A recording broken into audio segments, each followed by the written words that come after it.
Hello friends, പുതിയൊരു വീഡിയോയിലേക്ക് എല്ലാവർക്കും സ്വാഗതം. അപ്പോൾ ഇന്ന് നമ്മൾ പ്രകൃതി രമണീയമായ കോഴിപ്പാറ വെള്ളച്ചാട്ടമാണ് ഇന്നത്തെ വീഡിയോയിലൂടെ നമ്മൾ കാണാൻ പോകുന്നത്. ഒരുപാട് ടൂറിസ്റ്റുകൾ വരുന്ന ഒരു സ്ഥലമാണ് കേട്ടോ കോഴിപ്പാറ വെള്ളച്ചാട്ടം. ഞങ്ങളിവിടെ എത്തുമ്പോഴാണ് അറിയുന്നത് ഇത്രയധികം സഞ്ചാരികൾ ഇവിടെ വരുന്നുണ്ടെന്നുള്ളത്. അപ്പോൾ ഇവിടെ ടിക്കറ്റൊക്കെ ഉണ്ട് കേട്ടോ. ടിക്കറ്റ് എടുത്തിട്ട് വേണം നമുക്ക് വെള്ളച്ചാട്ടത്തിലേക്ക് അങ്ങോട്ട് പോകണമെങ്കിൽ. അപ്പോൾ നമ്മൾ ടിക്കറ്റ് കൗണ്ടറിലാണുള്ളത്.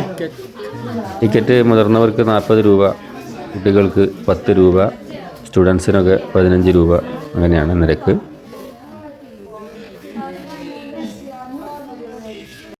ടിക്കറ്റ് കൗണ്ടറിൻ്റെ സൈഡിലായിട്ട് നമുക്ക് വെള്ളത്തിൽ കുളിക്കാനൊക്കെ ഇറങ്ങുന്നവർക്ക് ഡ്രസ്സ് ചേഞ്ച് ചെയ്യാനുള്ള സ്ഥലം സൗകര്യങ്ങളൊക്കെ ഉണ്ട്. നമ്മൾ ടിക്കറ്റ് എടുത്ത് ഇതുവഴി കുറച്ചങ്ങോട്ട് നടക്കണം വെള്ളച്ചാട്ടത്തിലേക്ക് എത്താൻ. ഈ ഒരു ഭാഗത്തുള്ള ഫോറസ്റ്റ് ഏരിയയിലുള്ള പക്ഷികൾ, മൃഗങ്ങളൊക്കെയാണ് ഇവിടെ ഈ ബോർഡിൽ നമുക്ക് കാണുന്നത്.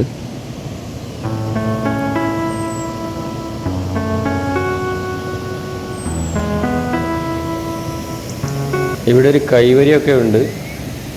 അതായത് വെള്ളം കൂടുതലുള്ള സമയത്തൊന്നും അങ്ങോട്ട് പ്രവേശനമില്ല. ഇപ്പം മഴയൊക്കെ ഇല്ലാത്ത സമയമായതുകൊണ്ട് ഇപ്പോൾ വെള്ളച്ചാട്ടത്തിൻ്റെ ഫോഴ്സൊക്കെ കുറവാണ്.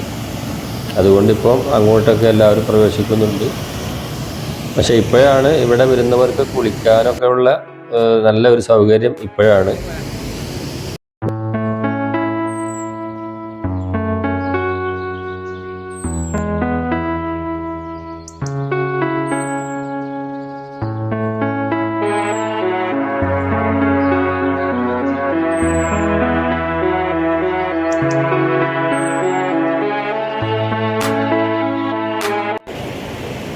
ഇവിടെ കുളിക്കാനൊക്കെ ചെറുതും വലുതുമായിട്ടുള്ള ഒരുപാട് ചെറിയ കുഴികളും വലിയ കുഴികളൊക്കെ ഉണ്ട്. അപ്പോൾ നീന്താൻ അറിയാത്തവരൊക്കെ ശ്രദ്ധിച്ച് വേണം ഇവിടെ ഇറങ്ങാൻ. വലിയ കുഴികളും ഉണ്ട്. ഇത് കുറേ ഉയരത്തു നിന്നാണ് ഈ വെള്ളം വരുന്നത്. അവിടെ നിന്നും ആളുകൾ പോവാറില്ല. അവിടെ നിന്നൊക്കെ ഇങ്ങനെ ഒരുമിച്ച് വരുന്ന ഒരു വെള്ളമാണ്. ഫോറസ്റ്റ് ഏരിയ ആണ് മേലെ ഭാഗമൊക്കെ. ഉച്ചയ്ക്ക് 2 മണി സമയത്താണ് ഞങ്ങളിവിടെ എത്തിയിരിക്കുന്നത്. നല്ല ചൂടാണ്. പക്ഷേ വെള്ളം ഐസ് പോലെയാണ് വെള്ളം ഇരിക്കുന്നത്. വെള്ളത്തിലിറങ്ങിയാൽ ആരും ഒന്ന് കുളിക്കാൻ കൊതിച്ചു പോകും. അത്രയ്ക്ക് നല്ല കൂളായിട്ടുള്ള വെള്ളമാണ്. നല്ല പരന്ന് കിടക്കുന്ന പാറകൾ, കുളിച്ചിട്ട് നമുക്കിവിടെ ഇരിക്കാനും നല്ല അടിപൊളിയാണ് ഈ ഒരു സമയത്ത്. കൂടുതൽ വെള്ളം മഴക്കാലത്തൊക്കെ ഇവിടെ ഇത് ഇത്ര സൗകര്യം ഉണ്ടായിരിക്കില്ല. കാരണം ഇവിടുത്തെ വെള്ളം നിറഞ്ഞൊഴുകുകയായിരിക്കും. ഇപ്പോഴാണ് ഇവിടുത്തെ ശരിക്കും ഇവിടെ വരേണ്ട ഒരു സമയം. നമുക്ക് വെള്ളച്ചാട്ടം അത്ര ശക്തിയിൽ കാണുന്നുണ്ടെങ്കിലൊക്കെ മഴക്കാലത്ത് പോവാം.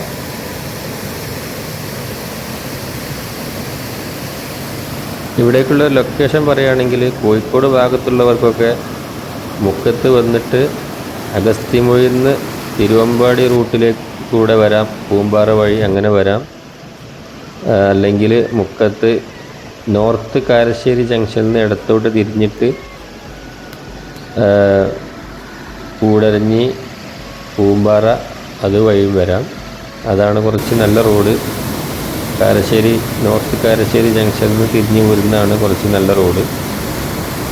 അതുപോലെ പെരിന്തൽമണ്ണ ഭാഗത്തുള്ളവർക്ക് മലപ്പുറം, മഞ്ചേരി, നിലമ്പൂർ അതുവഴി വരാം.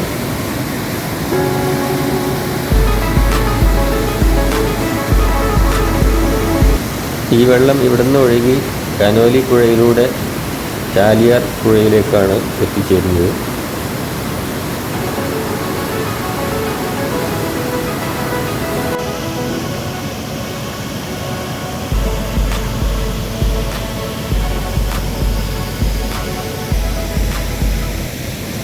അപ്പോൾ വീഡിയോ ഇഷ്ടപ്പെട്ടാൽ ലൈക്ക് ചെയ്യാനും സബ്സ്ക്രൈബ് ചെയ്യാനും മറക്കരുത്. മറ്റൊരു വീഡിയോയിൽ വീണ്ടും കാണാം. അതുവരേക്കും ബൈ.